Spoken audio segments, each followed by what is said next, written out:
Nah, apalah Udah. nanti bisa diikut aja. Udah Oke, pada gabung. Bismillahirrahmanirrahim. Assalamualaikum warahmatullahi wabarakatuh. Waalaikumsalam warahmatullahi wabarakatuh. Selamat pagi Mbak-mbak semua. Semoga saudara dalam sehat ya. Mumpung hari terakhir Syawal ya. Kalau ada salah saya mohon maaf gitu. Selama mengajar di UNRI ini. Saya doakan semoga teman-teman selalu dalam keadaan sehat dan dilimpahkan berkah oleh Allah Subhanahu wa taala. Amin. Untuk hari ini kita mungkin belajar text mining ya. Sebenarnya ini udah saya sampaikan di YouTube sih. Yang kemarin kalau ada beberapa yang ikut di kuliah FEBUI ya. Tapi topiknya nanti saya ganti gitu. Kita lihat bagaimana sentimen di website-website tourism gitu ya, kurang lebihnya. Saya jelaskan dulu untuk dasar-dasarnya. Mungkin ada beberapa yang sudah nonton, ya anggap aja nih penyegar ya. Kita merecall memori teman-teman.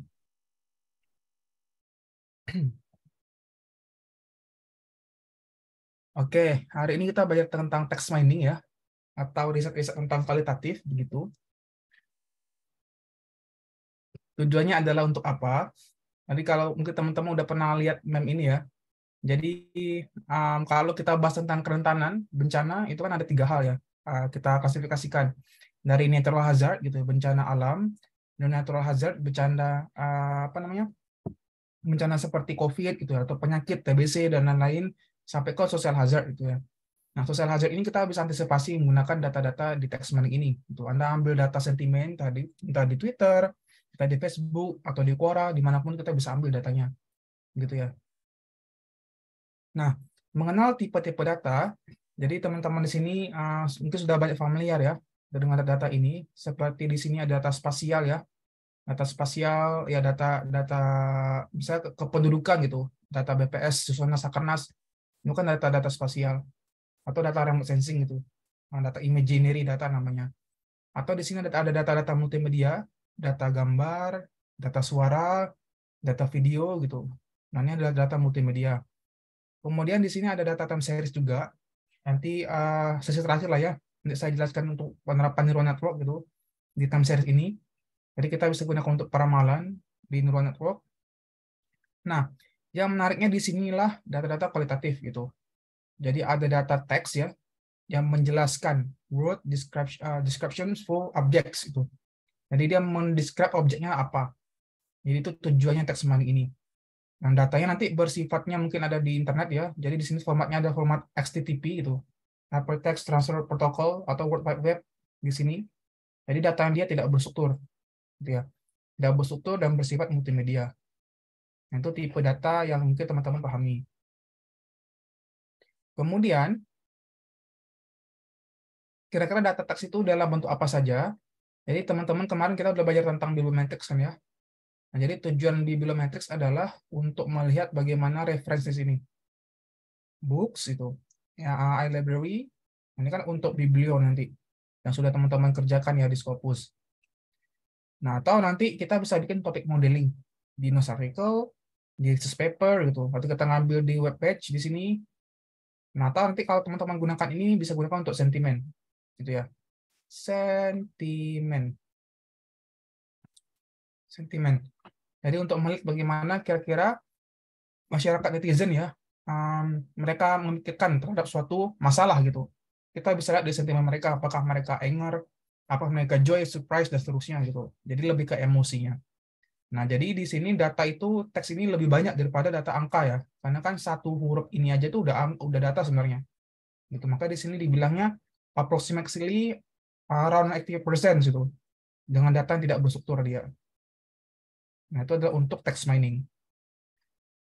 Nah, kemudian kita perlu tahu dulu ya, apa definisi text mining. Jadi di sini ada kata kunci, teman-teman bisa lihat ya. Text mining adalah sebuah metode gitu, bagian dari text analytics. Jadi kita ingin menganalitikan teks. Jadi data kita ada data teks. Untuk apa? Untuk deriving high quality information from text gitu ya. Jadi kita ingin menderivasi. Kita ingin mendapatkan informasi yang tinggi di sini. Gitu.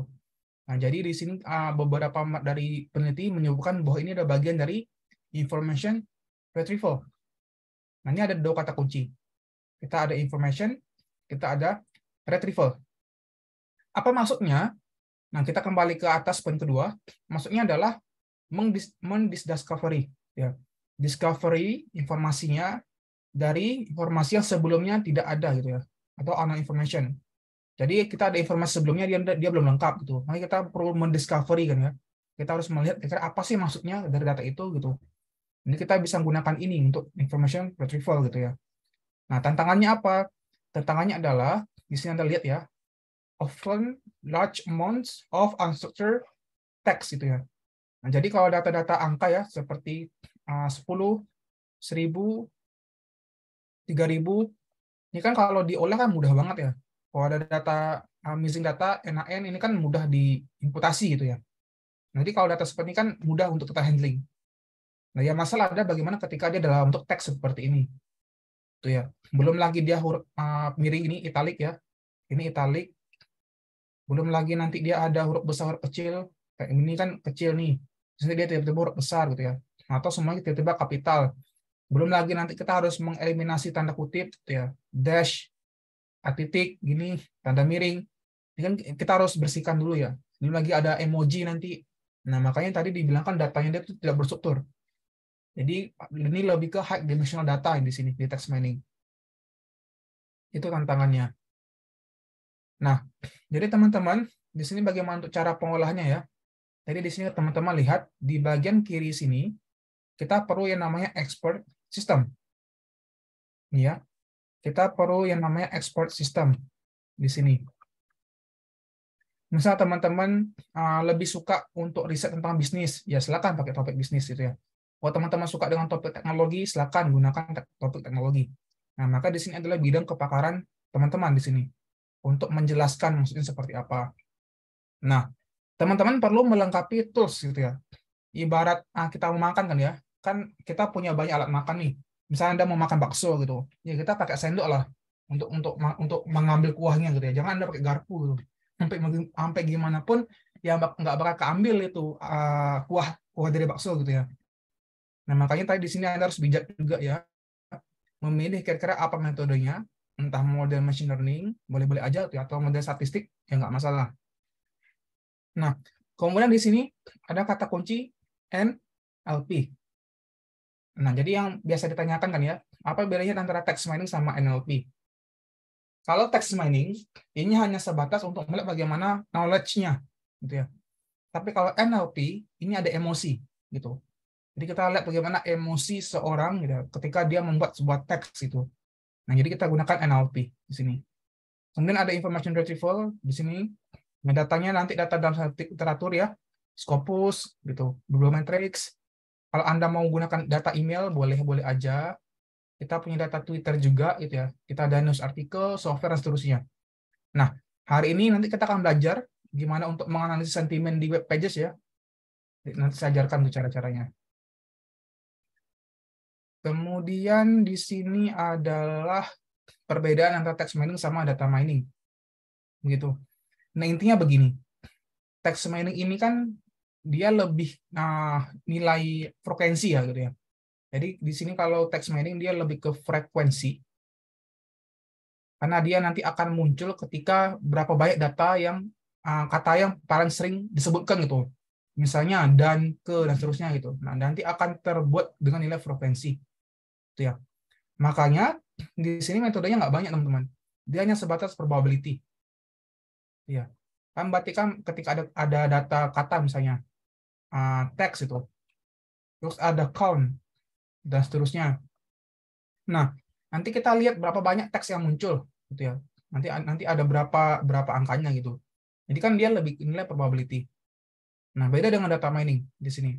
Data mining karena dia data angka kan ya, kan nilainya nggak hanya probability dia, gitu. Itu perbedaannya aja. Makanya metodenya dia sedikit.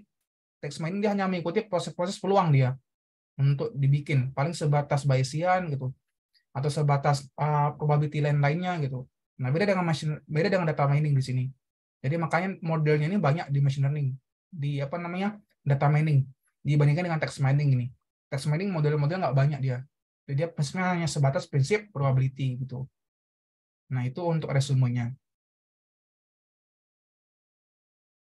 Nah, ini tadi saya bilang ya, kalau bedanya text mining sama NLP, Jadi text mining dia lebih ke informasi knowledge-nya apa masalahnya ya. Tapi kalau NLP kita lebih melihat bagaimana ada idioms itu di situ. Terus ada emosi juga di sana. Jadi di sini disebutkan bahwa text mining ya, informasi yang menjelaskan secara eksplisit itu. Tapi NLP itu lebih ke melihat bagaimana ada meaning-nya, hidden-nya, emosi yang saya bilang itu. Kan emosi itu kan hidden ya. Jadi kita harus melabelkan kira-kira ini masuk ke emosi yang mana, teman-teman. Begitu. Nah, challenge-nya seperti apa? Jadi kalau teman-teman lihat di sini ya, masalahnya adalah nanti bagaimana ketika kita dapat data yang dia bersemi struktur dan tidak berstruktur di sini. Nah, yang jadi masalah kan kalau dia unstructured ya. Nah, kayak begini nih yang di slide ini kan dia unstructured ini. Kalau Anda lihat kan di sini ada huruf kapital semua itu. Kemudian di sini kita ada huruf kecil semua. Itu ya. Terus belum lagi kalau kita nanti ada SCI simbol gitu ya. Kayak tanda kurung gini. Terus kita ada tanda pentung, tanda garis miring, ada dash di sini. Nah, jadi kita harus hapus dulu seperti ini. Gitu. Jadi belum lagi ada spasi, white spaces kayak begini. Ini spasi nih yang bolong putih ini. Nah, ini kita harus bersihkan gitu ya. Karena ini terbaca data kalau di text mining teman-teman. Nah, belum lagi kalau nanti Anda menulis seperti ini, peoples. Nanti ada people gitu. Nah, ini kan berbeda datanya ya. Tapi dia maksudnya sama nih. Gitu ya. Nah, jadi kayak begini kita harus bersihkan dulu. Gitu. Jadi kalau sepatnya dia data tidak berstruktur. Nah, apa yang bisa Anda lakukan? Yang pertama, Anda bisa gunakan untuk klasifikasi dokumen ya. Jadi nanti kalau kira-kira di kantornya gitu ada laporan apa, yang kita bisa klasifikasikan. Jadi misalnya laporan A dia untuk topik ekonomi gitu ya. Laporan B untuk topik apa. Nah, kita bisa bikin namanya dokumen classification gitu. Atau membuat cluster juga bisa di sana. Nah, kemudian yang bisa dilakukan adalah di sini membuat summarization gitu ya. Let's say nanti Anda punya beberapa beberapa laporan gitu. Nah, saya kasih contoh deh.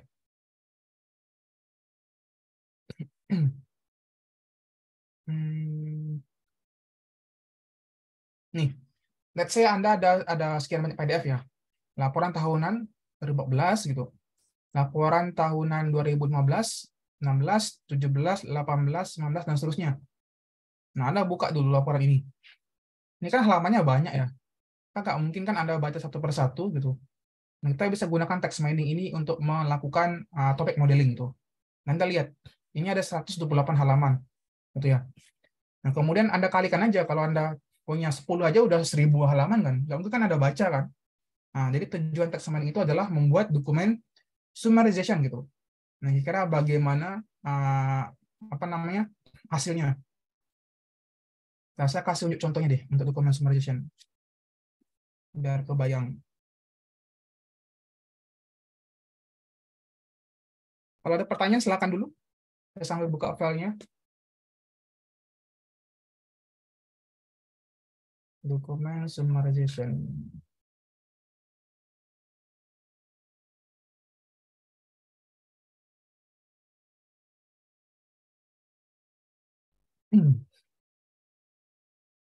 Oke.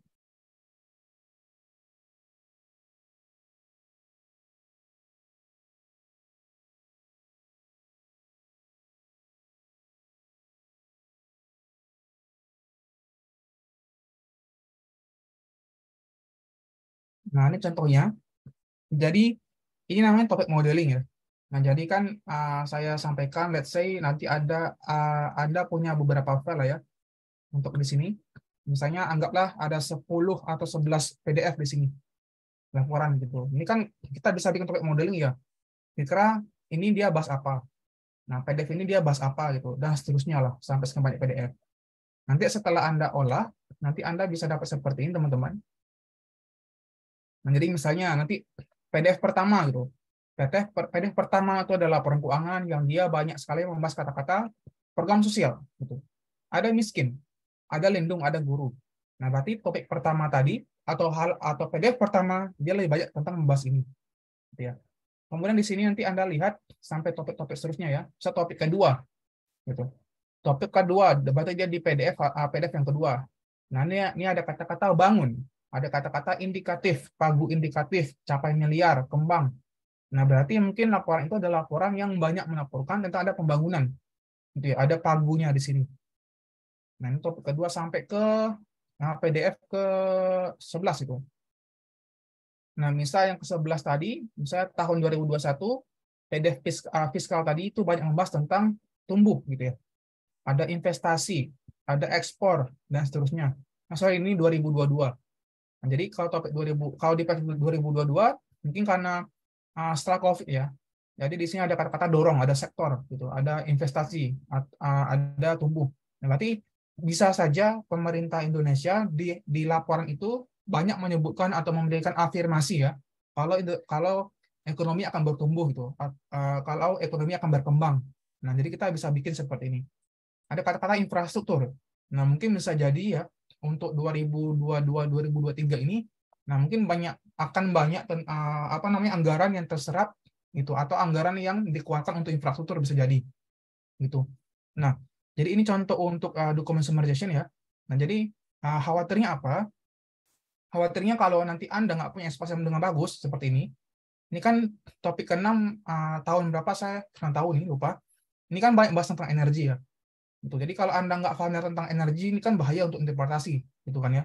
Karena di sini ada kata-kata minyak, ada gas bumi, itu ada minyak bumi, ada produksi, ekonomi, harga minyak, dan seterusnya. Nah, ini kan topik ke-6 pada tahun itu kan banyak tentang membahas energi. Gitu. Jadi Anda perlu bantuan orang lain untuk interpretasi seperti ini. Ya, ada APBN gitu. Jadi itu tujuannya untuk dokumen summarization. Gitu ya. Jadi itu contoh-contohnya. Nah, kemudian di sini kalau Anda lihat juga, kita bisa bikin namanya prediction. Nah, jadi saya ada paper juga yang udah terbit. Jadi kita melihat bagaimana cryptocurrency ya, gitu. Jadi sentimennya bagaimana gitu. Kenapa dia bisa turun, kenapa dia bisa naik. Nah, di prediction ini. Gitu. Atau kita bisa membuat caption entah di Instagram atau di Facebook gitu dengan mengenerate bagaimana captionnya gitu ya. Ini juga bagian dari text mining. Nah, ini adalah beberapa kategori contoh yang tadi saya sampaikan ya. Misalnya kalau Anda di sini banyak dokumen, bla bla bla di sini, nanti kita bisa klasifikasi apakah dia masuk ke topik ekonomi gitu ya, apakah dia masuk ke topik bisnis gitu ya, atau dia masuk ke topik ilmu politik dan seterusnya. Jadi kita bisa melihat bagaimana kategori tentang klasifikasi dokumen ini. Nah, tadi kalau Anda lihat yang gambar ini kan dia dokumen ya. Itu dokumen dia kan akan muncul ketika dia frekuensinya besar. Tuh, dengan cara apa? Nah, gini konsepnya. Ini contohnya. Jadi ini ada artikel ya namanya Seeking Life's Bare Genetic Necessities gitu. Nah, jadi semakin banyak kata-kata yang akan muncul. Nah, jadi dia akan mendapatkan nilai frekuensi yang besar. Contoh, ada gens, gitu ya. Ada genomis, ada gens lagi, ada sequence genom gitu, genomis, ada gens di sini. Nah, jadi nanti kalau dibikin topik modeling, ini pasti yang akan pertama muncul adalah gen, gitu ya, karena dia frekuensinya besar. Nah, makanya saya bilang tadi, jadi kan nilainya adalah ada nilai frekuensi ya. Maka kan dia kan nilainya adalah peluang gitu, probability. Berarti semakin banyak yang muncul, berarti peluangnya semakin besar, gitu ya. Nah, makanya model-model text mining ini nggak banyak, jadi hanya sebatas peluang sebenarnya. Gitu. Jadi semakin sedikit, berarti peluang katanya muncul tuh akan semakin sedikit juga gitu ya. Dan makanya nanti kalau bikin topik modeling, pasti di sini yang paling banyak adalah gen, gitu ya. Ada DNA, ada genetik, gitu dan seterusnya. Nah, tadi kayak begini topik modeling sebenarnya. Nah, sama seperti yang saya bilang, nah berarti di sini yang beberapa PDF yang tadi saya sampaikan kan ya, nah, saya kasih contohnya, ini berarti kata-kata yang paling banyak muncul nih. Misalnya tadi ada suku bunga, ada US, ada negara, dan seterusnya lah. Begitu ya konsepnya. Sampai sini paham konsepnya dulu? Mbak Nisa aman, Mbak Fani, Mbak Era? Aman, aman Mas. Paham. Oke. Siap, So far. Saya lanjutkan.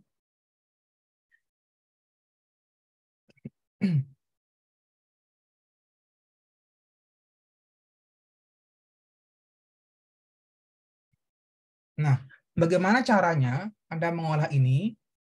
Nah, yang pertama di sini resume yang biasanya saya berikan ya. Jadi yang pertama Anda harus tahu dulu bagaimana sintetiknya.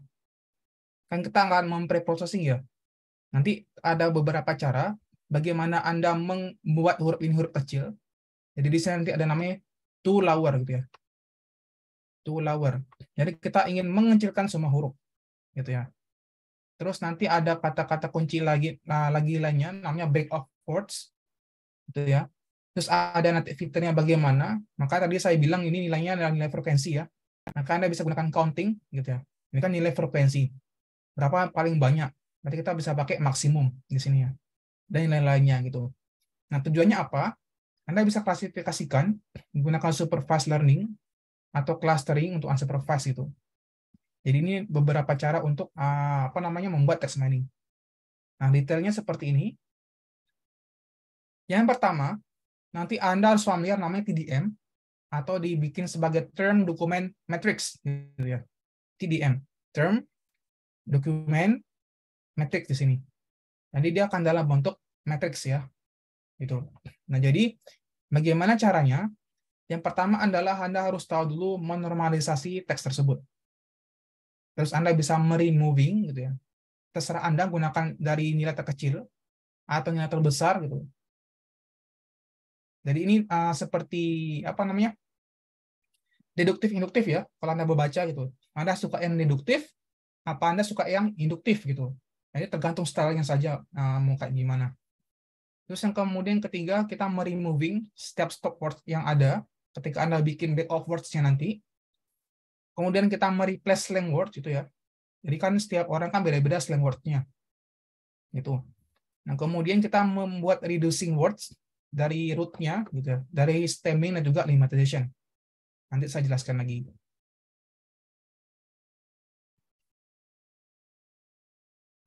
Nah, yang pertama adalah normalization. Nanti kalau Anda lihat ya, misalnya di sini kita ada kata kunci apple. Nah, nanti kan kalau ada di artikel, itu kan beda-beda cara penulisannya. Ada A-nya besar di sini, ada A-nya kecil, dan semuanya huruf kapital. Nah, kalau begini, nanti komputer Anda ya, akan membaca kalau Anda punya 3 data. Itu ini kan bahaya ya. Nanti akan dibaca ketika dia ada 3 data. Padahal ini kan dia satu informasi. Padahal ini satu informasi dia. Satu info. Apple dia apple gitu. Jadi buat apa gitu di sini ya. Jadi kan nanti akan membuat matriks Anda besar. Nanti ngaruh ke RAM Anda baik terpakai gitu ya. Nah, makanya kita gunakan normalisasi. Jadi kita menormalkan data ini to lower tadi. Jadi dia seragam tuh ya, Apple. Nah, atau ketika dia ada kayak begini, intelligent system. I-nya besar, S-nya besar, I-nya besar, S-nya kecil, I-nya besar, ada dash di sini, dan dia huruf kecil. Ini kan terbaca 3 data ini. Padahal maksudnya sama ya, intelligent system. Nah, maka tadi saya bilang, kita harus menormalisasi terlebih dahulu. Itu ya. Dengan cara apa? Yang paling gampang adalah lowercase. Jadi kita mengecilkan semua huruf di sini. Itu ya. Jadi ini huruf kecil, ini semua huruf kecil gitu ya. Terus kemudian kita lakukan dengan meremoving non-ASCII characters. Ya, kita juga meremove semua punctuation mark. Entah dia titik gitu ya. Atau ada dash di sini atau dia koma. Nah, kayak begini kita harus hapus teman-teman ya. Ini kita hapus, ini kita hapus. Ini kita hapus dash di sini ya. Nanti ada tanda kutip juga, kita harus hapus. Nah, yang ketiga, kita harus meremoving white spaces atau spasi. Nah, kayak begini. Ini kan ada blank spot ya, jarak kata ini. Nah, ini data nih kalau dibaca di R gitu ya. Jadi kita harus menghapus dia datanya. Gitu. Nah, kemudian di sini opsional ya. Anda boleh meremove angka, boleh, enggak apa-apa, itu tergantung kebutuhan Anda, atau emoji gitu ya. Terserah aja boleh ataupun tidak gitu. Biasanya ya beberapa riset untuk gini. Beberapa dari kita kan mungkin punya style nulis yang beda ya. Gitu. Ada yang kayak saya mungkin kalau ngechat sukanya pakai emoji gitu. Jadi kan lebih memberikan informasi ekspresi apa yang sedang saya berikan untuk merespons itu gitu. Nah, jadi menyesuaikan. Jadi beberapa riset untuk psikometrik, psikologi gitu ya, biasanya emoji ini matters untuk mereka gitu. Nanti Anda sesuaikan saja ya, apakah Anda gunakan emoji boleh atau tidak, nggak apa-apa begitu. Nah, yang kelima, nanti Anda membuat namanya dictionary ya, atau kamus. Nah, kamus ini untuk apa? Untuk mengkelaskan kira-kira maksud kata Anda itu seperti apa gitu ya. Misalnya, automobile, car itu masuk ke vehicle gitu. Atau nanti Anda membuat dictionary bakwan gitu ya. Bakwan, misalnya tahu, pisang goreng. Ini kan masuk semua ke gorengan gitu ya. Ini kan boleh kayak gini. Ini kan masuk ke gorengan. Gorengan gitu. Jadi di sini kita bisa bikin dictionary-nya. Gitu ya. Jadi nanti kalau misalnya makanan apa-apa gitu, misalnya bakso, terus ada sop, soto dan seterusnya. Nanti Anda labelkan kalau itu makanan berkuah. Boleh-boleh aja kayak gitu. Tapi saya sampaikan lagi ya, teks main ini akan bias ke expert system gitu. Jadi setiap dari kita mungkin ada biasnya ketika kita melihat sebuah masalah ini. Nah, itu tantangannya di text mining. Gitu ya. Yang pertama adalah text normalization. Nah, yang kedua, kita meremove nama stop words, teman-teman. Jadi stop words di sini lebih ke kata gabung ya. Jadi di sini seperti dan gitu. Ada to, ada or, we dan seterusnya. Nah, jadi di sini Anda harus bikin stop words. Nanti kalau Anda malas ya, saya juga malas sebenarnya. Saya lihat di sini. Jadi nanti Anda cek ke web ini ya. Ini banyak banget stop words yang ada gitu. Nah, tadi baik lagi kebutuhan Anda. Karena text mining ini kan nggak hanya bahasa Inggris. Ya, nggak hanya bahasa Inggris dia. Tapi kan semua bahasa yang ada di dunia ini ya. Termasuk bahasa Melayu gitu. Nah, tantangannya adalah nggak semua bahasa itu punya stop words-nya, teman-teman. Jadi kita harus rajin juga bikin sendiri sebenarnya. Gitu ya. Jadi setiap bahasa kan beda-beda maksudnya ya. Nah, jadi di sini tantangannya juga stop words-nya kadang nggak lengkap gitu untuk bahasa Indonesia, bahasa Melayu, apalagi bahasa Jawa gitu ya, Sanskerta dan lain-lain. Gitu. Bahasa Korea pun nggak lengkap gitu. Jadi tantangannya adalah bagaimana ketika nanti Anda ya, kalau mau fokus ke bidang ini, gitu, Anda harus rajin membuat stop words-nya. Gitu ya. Semakin banyak Anda hands-on, semakin banyak Anda mengaplikasikan, semakin banyak pula bakal Anda ada stop words ini. Gitu ya. Nah, itu biasanya pengalaman saya kayak begitu. Nah, kemudian kita menghapus namanya slang word di sini, karena tentu ya, bahasa kita itu kan tercampur-campur ya dengan tipe-tipe generasi gitu, dengan budaya juga. Bisa di sini kata kepemilikan orang pertama gitu ya. Kita bisa gunakan gue, kita bisa gunakan saya gitu ya, atau kulo gitu, atau aku gitu ya. Itu kan udah beda maksudnya gitu. Jadi kita bisa membuat namanya slang words gitu ya. Terus kemudian nanti kalau ada singkatan tuh, misalnya SCG sayang gitu, atau SC4NK gitu. Kalau ada yang masih alay nulisnya, itu kan slang words kayak begitu. Jadi kita harus mengeneralkan slang word ini gitu ya. Jadi kita harus hapus juga. Atau misalnya sederhana deh, misalnya kata cepat itu. Ada yang nulis cepat gitu ya, ada yang nulis cepat. Ini kan beda nih. Dua data tapi satu makna. Nah, makanya kita harus bikin namanya slang word di sini. Label slang words ini. Gitu ya. Makanya saya bilang text mining ini effortnya ini banyak ini untuk preprocessing. Tapi kalau untuk olah data ini gampang. Gitu ya. Contoh sepertinya ada lemmatization, ada stemming. Misalnya ada apa namanya? Argue gitu. Jadi di sini ada argue with e gitu. Ada ed past tense itu. Ada is di sini present ya, ada arguing. Jadi di sini adalah argue. Tapi kan maknanya sama ya, tapi dia ada 5 data. 1 2 3 ada 4 data. Nah, kayak begini kan kita harus bikin namanya lemmatization. Gitu ya. Atau kita membuat dia ke basicnya. Basic or root form. Gitu ya. Seperti mengubah, berubah, mengubah, ubah gitu. Nanti ada lagi belajar, pelajar gitu ya. Berlajar, mengajari kan sama ajar sebenarnya itu. Kalau rasanya kan ajar. Begitu kurang lebihnya. Lemmatization dan stemming. Ini aja udah banyak ini untuk dibersihkan. Kemudian juga ada lagi, kayak gini. Contohnya nanti ya, maka tadi saya bilang ya, kalau nanti Anda bikin text mining, Yang matters kan nilai frekuensi ya. Frekuensi ini adalah segalanya di text mining. Ini paling matters. Ya, makanya hati-hati. Ketika nanti yang paling banyak muncul adalah kata-kata gabung atau kata penghubung. Seperti ada itu. Ini kan nggak guna nih. Yang itu ya. Saya dan nah, semakin banyak dia muncul, dia akan menutupi informasi yang ada di sana.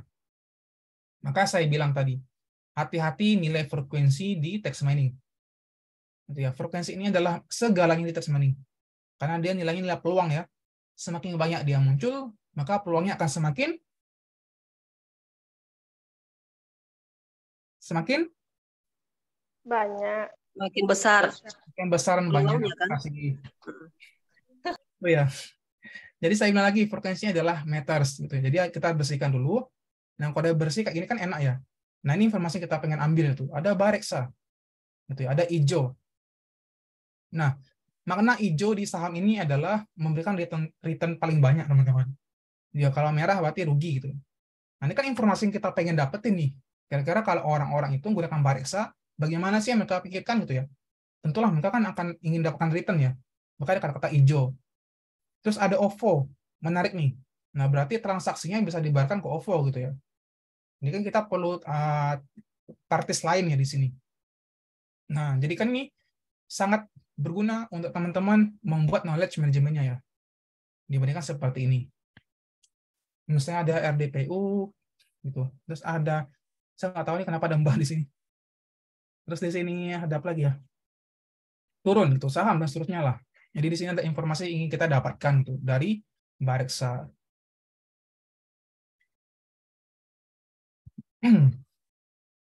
Caranya seperti apa? Karena Anda adalah orang matematik ya, jadi ini mudah untuk Anda itu. Beda kalau saya ngajar di manajemen. Begini. Yang pertama adalah kita perlu namanya TDM. Term, Document, Matrix. Gitu ya. Nah, kita punya rows-nya adalah I, gitu, dari 1 sampai M. Nah, ini merepresent bagaimana korpusnya. Gitu ya. Ini adalah korpus nih. Complexity ini korpus. Gitu ya. Terus, kolom G, start 1, gitu ya, sampai N, jumlahnya adalah merepresent dokumen from the corpus. Ini dokumen kita. Dokumen 1, 2, sampai seterusnya. Ketika kita ada 5 dokumen. Tuh ya. Let's say di sini ada dokumen D1, D2, D3, D4, sampai ke D5 layarnya ya. Nah, bagaimana caranya? Yang pertama adalah Anda banyak pendekatan di metode yang kita bisa gunakan ya, bobot di sini. There are various approaches for determining the terms weight di sini ya. Kita perlu weights. Weights ini Anda bisa gunakan dengan apa? Banyak hal. Anda bisa gunakan binary weights, 1, 0 boleh. Atau Anda bisa gunakan term frekuensi. Ini yang paling saya sering gunakan karena ini yang paling mudah. Ya. Term frekuensi. Atau Anda bisa gunakan wave of words seperti ini. Atau Anda bisa gunakan inverse dokumen frekuensi. Boleh-boleh aja nilai inverse-nya. Atau TF, IDF gitu ya. Anda menggunakan term frekuensi, kemudian Anda gabungkan ke inverse dokumen frekuensi. Nah, yang paling gampang kayak begini. Misalnya ini kita ambil layar kelima ya di sini. Ini ada artikel. Nggak, saya zoom dulu deh. Kok mati?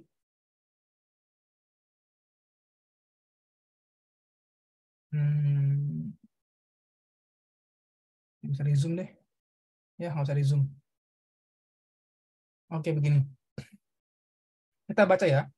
We study the complexity of influencing election through bribery ini. Ini kan di sini kan kita lihat berapa banyak kompleksiti yang muncul ya. Complexity ada 1, terus mana lagi sih? Kompleks 2. Nah, berarti complexity ini dia muncul di dokumen pertama sebanyak 2 kata. Dokumen kedua 3, seterusnya sampai ke dokumen kelima gitu. Di dokumen kelima 3 kata. Nah, jadi kan kalau begini kan setiap kata-kata dari mulai we ya, we gitu. Terus kita ada study di sini, kita ada the gitu ya. Nah, ini diurutin teman-teman. Jadi semakin banyak artikelnya, maka vektornya semakin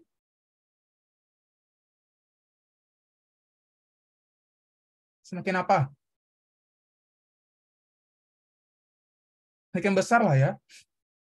Semakin besar gitu matriksnya. Nah, maka tadi saya bilang, mungkin kalau the ini nanti dia muncul di sini ada 1 gitu ya. Terus ada 2, dia ada 2 gitu. Terus mungkin di dokumen-dokumen lain dia akan banyak. Nah, makanya dia akan muncul dengan nilai terbesar di situ. Nah, jadi biasanya saya gunakan di sini ada term frequency atau TF. Jadi untuk mengeliminasi kira-kira ada batasan threshold tertentu gitu, mana yang kita bisa cut off. Nanti mungkin lebih jelas nanti di R-nya ya. So, saya biasa gunakan ini TF ini karena lebih mudah. Kemudian di sini ada untuk supervised learning ya. Ini untuk minggu depan deh, nanti aja ini. Oke, saya ngasih contohnya dulu.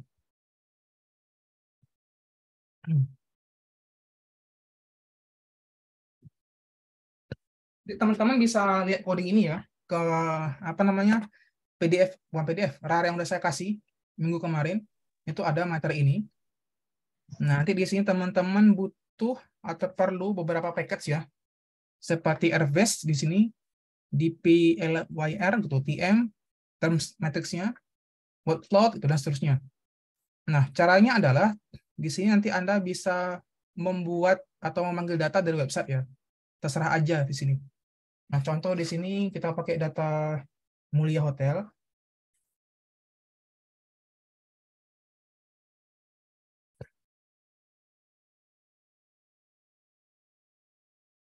Terserah aja sih, mana aja boleh. Nih, ini Hotel Mulia di Bali. Biasanya kan kalau orang-orang untuk mengunjungi tempat gitu, biasanya kan dia melihat kolom komen. Prosesnya begitu biasanya. Nah, kayak begini. Nanti kan dia ada informasi ya, berapa banyak bintang gitu. Atau bagaimana komen mereka, kayak begini. Nah, biasanya dia ngasih komen, beautiful resort, dan kawan-kawannya gitu ya. Jadi dia ngasih poinnya 10 out of 10 gitu. Perfect di sini. Nah, yang kayak begini kan matters ya, untuk orang-orang di bidang tourism gitu, atau di bidang-bidang lain, untuk melihat bagaimana sentimennya teman-teman. Nah, ini kan berguna banget tuh mereka nih, atau di pihak manajerialnya, kira-kira bagaimana sih menurut mereka ketika mereka sudah datang ke suatu tempat gitu, kita bisa gunakan text mining seperti ini. Nanti di sini Anda sesuaikan ke masalah Anda ya. Jadi contoh di sini adalah saya gunakan website tadi. Nanti Anda kopas aja linknya ke sini. Dia membaca HTML di sini ya. Terus yang pertama adalah kita settingkan data dulu di sini. Itu ya. Jadi data kita data namanya berita. Gitu. Berita adalah data XML yang terbaca sebagai variabel simple. Gitu ya. Kita punya variabel simple. Simple ini adalah linknya ini. Kemudian kita preprocessing. Nah, kemudian di sini kita bentuk dulu beritanya dalam bentuk korpus gitu ya. Nanti Anda running. Nanti kita lihat gimana maksudnya berita. Nanti mungkin sekitar 60 dokumen di sini. Jadi pertama kita gunakan toolhour ya. Jadi di sini adalah kata-kata berita.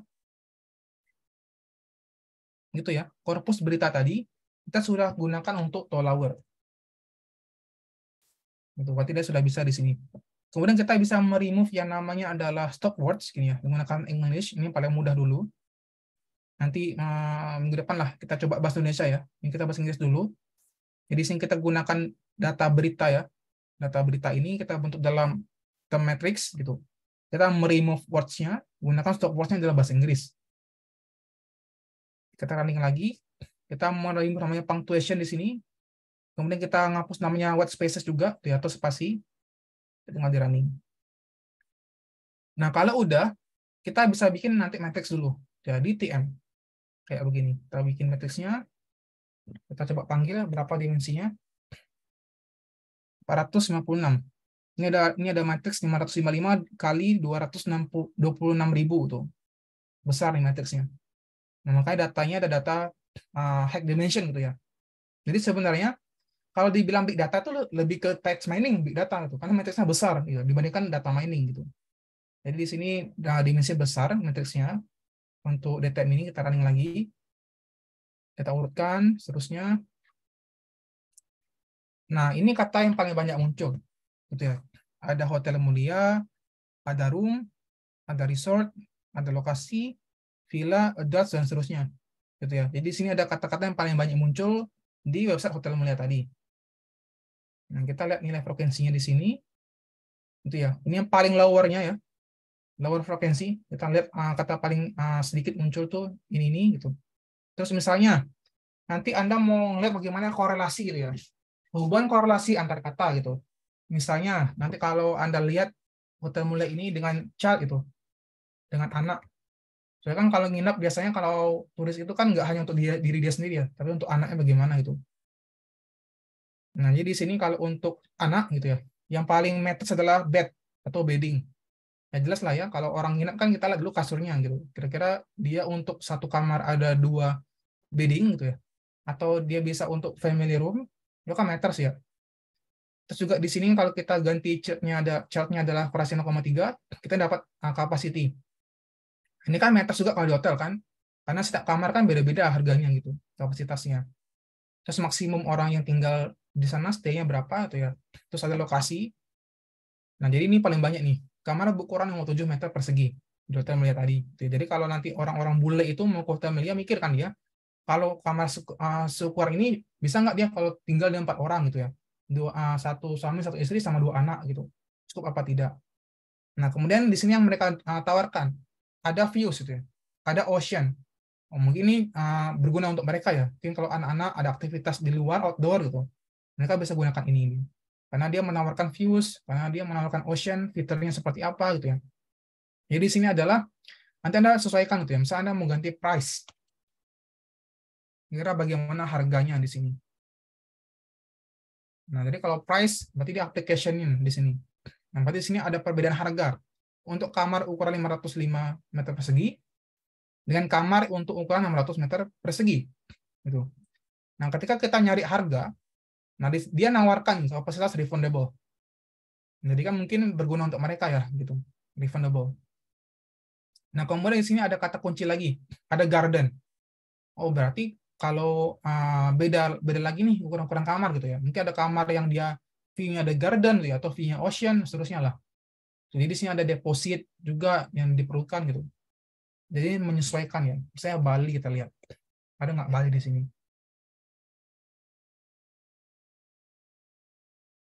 Bali. Oh, besar aplikasinya. Ada bed juga, bedding, capacity, kamar lagi. Bukan. Yang ini ya. Kalau kita lihat Bali, korelasinya Nusa Dua. Kan dia dekat di Bali, makanya Nusa Dua. Nah, dia nawarkan nih, dekat dengan airport. Nah, dia nawarkan juga ada beach-nya di sini. Ada international juga, accommodation, gitu ya. Ada boost di sini, ada landscaping, dan seterusnya lah. Ada ocean front, perfectly gitu. Jadi di sini kan kata-kata yang paling banyak muncul yang menyesuaikan dengan sangat baik gitu. Ketika Anda concern ke satu topik di sini ya, misalnya Bali. Nah, kan udah matters nih untuk Anda ya. Nah, kemudian di sini kita bisa gunakan word cloud. Kira-kira kata-kata apa yang paling banyak muncul di sini ya. Nah, di sini hotel mulia gitu. Di sini saya bikin frekuensinya ya. Minimal 5 gitu. Berarti ada 5 kata yang paling sedikit muncul gitu.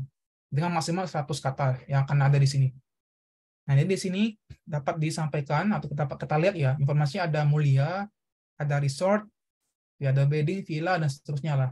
Nah, jadi di sini ada kata-kata yang paling banyak muncul di sini. Gitu. Nah, untuk membuat sentimen teman-teman, di sini ada 3 metode ya. Jadi kalau teman-teman ingin membuat tesis seperti ini, boleh-boleh aja gitu ya. Jadi di sini ada 3 metode. Nah, yang namanya Suzette, ya, ada namanya Bing, dan namanya Affin. Gitu ya. Misalnya Mbak ini mau bikin tesis gunakan Suzette, boleh gitu. Nanti Mbak Nisa menggunakan Bing, boleh aja gitu ya. Atau nanti Mbak Era menggunakan Affin, nggak masalah. Karena ketiga metode ini beda-beda nilainya nanti ya gitu. Biasanya kalau mahasiswa juga bikin 3 ini untuk papernya gitu. Jadi ada 3 paper gitu. Pertama Suzette, kedua Bing, yang ketiga adalah Affin gitu ya. Nah, jadi di sini contoh dulu untuk Z, running aja gitu, summary. Nanti kita dapat nilai emosinya di sini.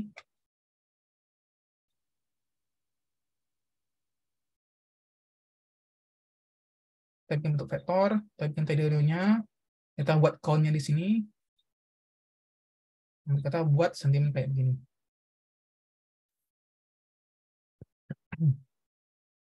Nah, sentimen ini adalah emosi manusia gitu ya. Biasanya dia ada 13. 1, 2, 3, 4, 5, 6, 7, 8, 9, 10. Oh, berarti ini terbaca 10 tuh. Biasanya dia bisa bikin 13 sampai 15 gitu ya, tergantung optimasinya. Nah, berarti kalau seperti ini, kita bisa dapatkan kan ya, emosi mereka nggak banyak yang marah. Ini nggak ada nih anger nih. Disgust juga nggak ada. Nah, mereka sangat senang. Joy, ya. Mereka sangat positif, mereka sangat trust gitu ya.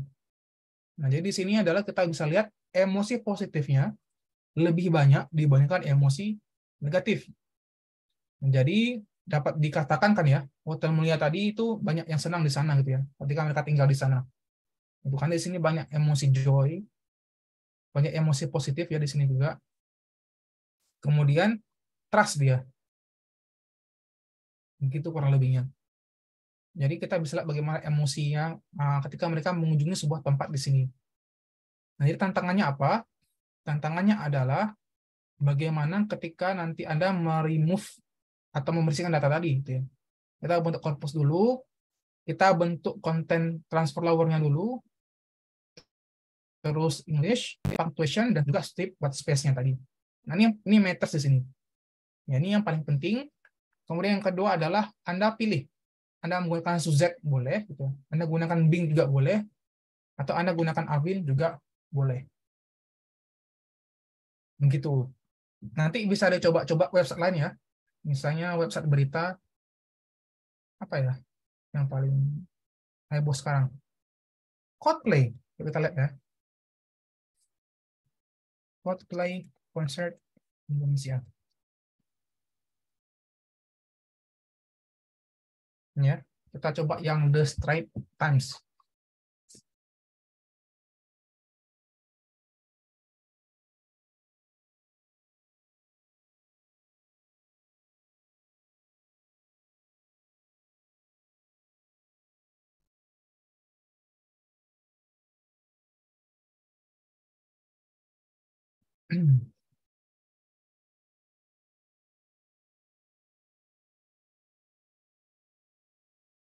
Itu iklan lagi.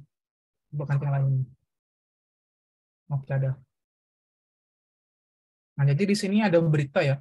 19 Mei itu kapan? Kemarin. Berita. Jadi kita bisa lihat nih dari yang dia bikin ini ya. Kira-kira tuh emosinya apa tuh di sini? Apakah dia marah gitu ya? Apakah dia sedih? Nanti kita ambil link ini. Pas aja untuk X. Kita bersihkan dulu environment-nya. Semoga bisa ya. Kalau nggak bisa berarti codingnya harus dibersihkan lagi. Oke, sudah empty. Ya. Yes. Oke.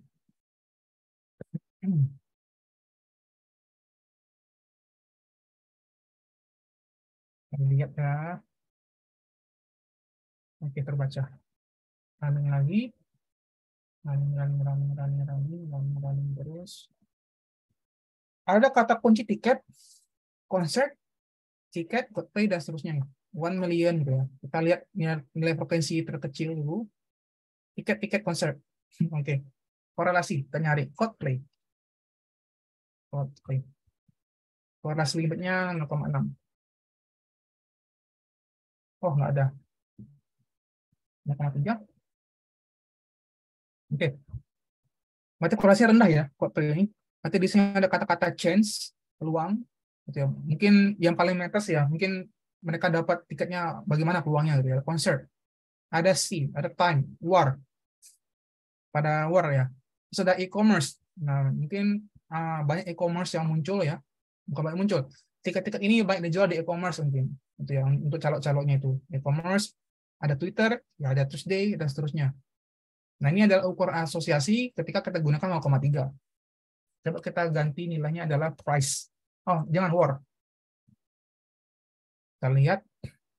Nah, tinggi nih korelasinya nih. Nah, korelasinya 1, perfect. Nah, berarti kalau war itu kan lebih ke waktu ya, time. Nah, berarti ada beberapa dari mereka yang mungkin meluangkan waktu lah untuk di sini. Ini korelasinya besar nih, 1 ya, war. Berarti kita metodenya adalah time. Kemudian ada Benz, ada British, ada Furious, ini nggak terlalu bisa saya jelaskan. Jakarta, makanya ada konser di Jakarta ya, makanya korelasinya besar nih, 0,7. Ada lab, berarti diadakan pada bulan November gitu ya. Netizen 0,7. Terus ada result gitu ya, banyak yang membuat atau menyebutkan vokalisnya ya, si Chris. Nah, ini Matters nih. Kemarin juga saya baca di Instagram ada Najwa Shihab ya, yang beliau baru Zoom gitu ya sama Chris ini. Jadi ini Matters nih di Chris Martin ini karena ada Najwa gitu ya, yang duluan untuk interview mereka gitu ya. Ini Najwa Shihab. Bagus nih hasilnya nih. Kemudian di sini ada YouTuber gitu ya. Ya karena kan dia upload di YouTube-nya dia. Kemudian ada apa lagi nih? Ada video, ada outlets Malaysia. Jadi kalau di Asia itu kemarin kalau saya lihat itu cuma ada Jakarta sama Malaysia konsepnya. Gitu ya. Misalnya kita ganti lagi Najwa tuh ya, Najwa Shihab. Najwa aja deh. Najwa banyak nih nilai tertingginya. Archipelago. Kenapa ya Archipelago? Atau saya Chris. Dia wawancara Chris Martin. Ini namanya ya Shihab, maka korelasinya 1. YouTuber dia karena dia ngupload di YouTube dia ya. Ya, dia bahas war nih kemarin. Ini di hari Kamis dia bikin video gitu ya. Ada Indonesia. Coba ganti lagi. Misalnya Indonesia. Apa yang paling banyak muncul di sini? Indonesia first. Oh, berarti pertama kali. Nah, dia konser Indonesia gitu ya. Yang heboh adalah Time War kemarin gitu. Kenapa ada British ya? Saya nggak tahu kenapa ada British ini. Terus dia mengannouncekan di Gelora Bung Karno gitu ya, Jakarta. Bung Karno Jakarta Gelora. Ini satu informasi nih. Materialnya sama. Itu ya. Massively, nah berarti orang kita senang banget nih. Massive di sini. Terus ada interview. Nah, ini Najwa Shihab nih, Foreman, dia mau interview Indonesia ya. The Chance Demand News. Gitu. Kita lihat dengan kata yang paling banyak muncul. Ini ada dash ya. Ini harus kita bersihkan kayak gini. Tiket konser Coldplay dan kawan-kawannya. Kita lihat lagi sentimennya. Kali ini kita pakai Bing ya. Oke, kita langsung dulu.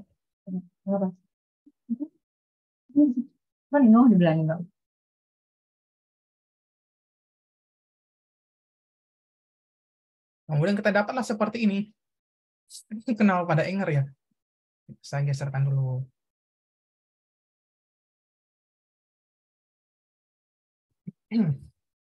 Negatif. Bahaya ini. Berarti kemarin yang war itu banyak yang marah-marah ya. Karena di sini kita lihat nih ada negatif. Lebih banyak di sini. Lebih banyak lebih banyak negatif nggak dapat tiket daripada dia senang datang konser ya. Ini banyak anger, anticipation, disgust juga, fear bahkan di sini. Terus negatif pula. Ketimbang dengan nilai trust di sini. Ini menarik ya. Jadi kalau ada yang mau bikin papernya, kalau terbitin di jurnal pariwisata nih pasti dapat ini. Saya males aja sebenarnya. Apalagi ya yang menarik di sini. Tadi ada Najwa Shihab. Coba saya penasaran.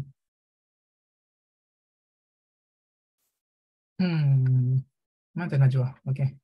Archipelago. Kenapa ada Archipelago ya? Coba kita lihat di website-nya.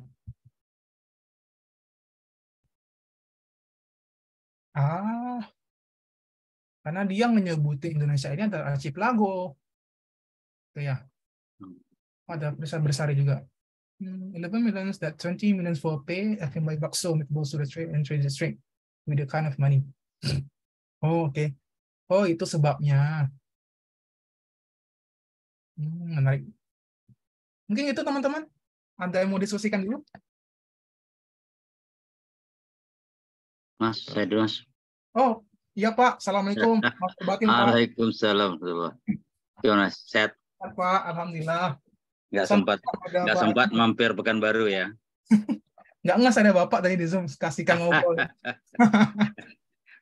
Tadi pas udah berapa menit jalan tadi saya masuk. Yang Mas Rezi, ya singkat aja. Yang barusan dilihatin yang di Straits Times tadi itu dari satu artikel ya, dari satu feature. Ya.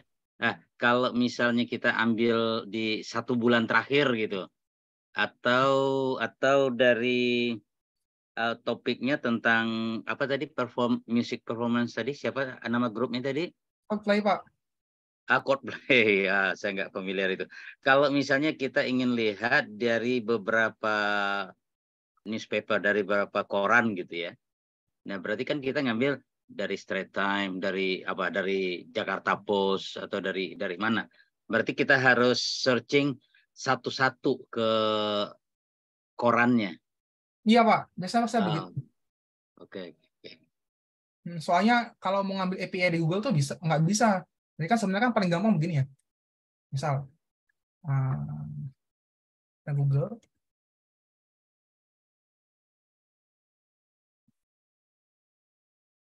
Concert.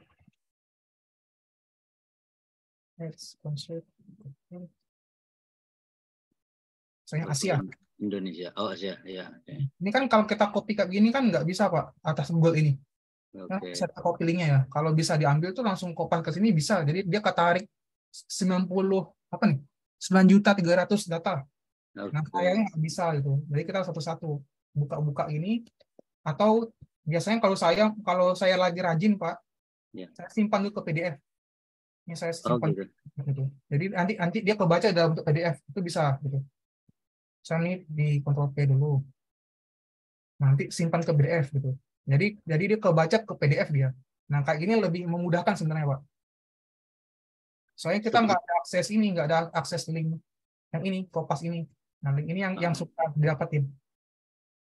Kalau dijadikan PDF seperti laporan tadi, biasanya kayak laporan ini biasanya kita manfaatkan apa dari laporan? Misalnya misalnya dari sekuen 10 tahun terakhir dari laporan, kita ingin melihat ada perubahan topik gitu atau exactly.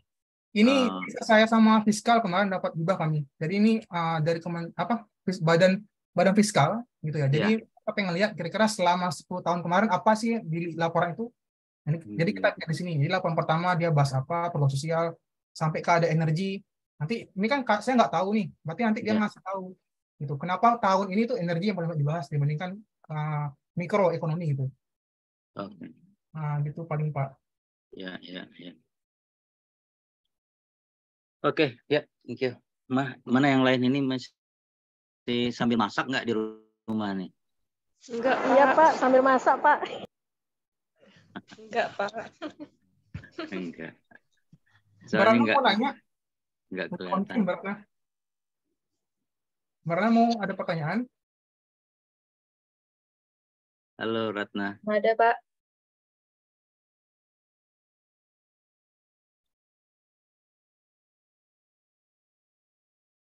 Kemarin yang terakhir kemarin itu dengan FEB UI. Iya Pak, itu ngajar kelas paralel. Tentang text mining yang barusan. Enggak, yang ini enggak. Yang untuk apa namanya? Website ini enggak.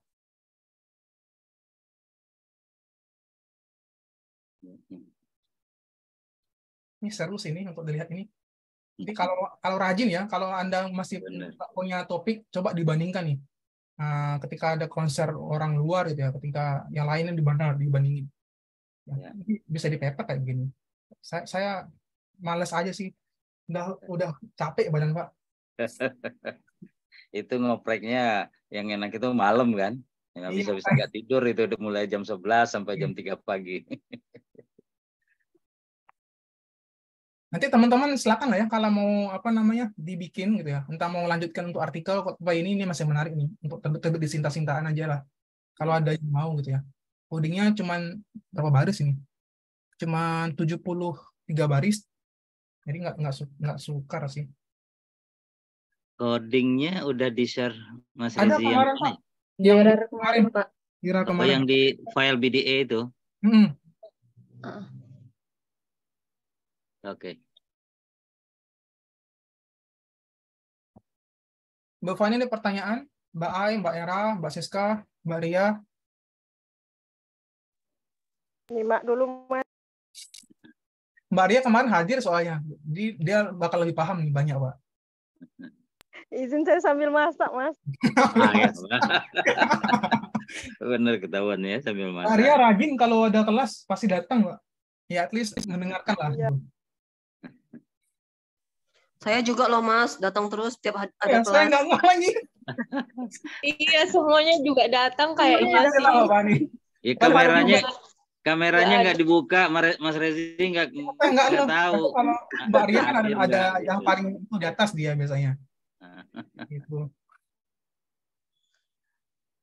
Lagi nunggu bandara pun juga tetap ikut. Nunggu pesawat. Kasih banyak. Curhat. Iya kan, Kak?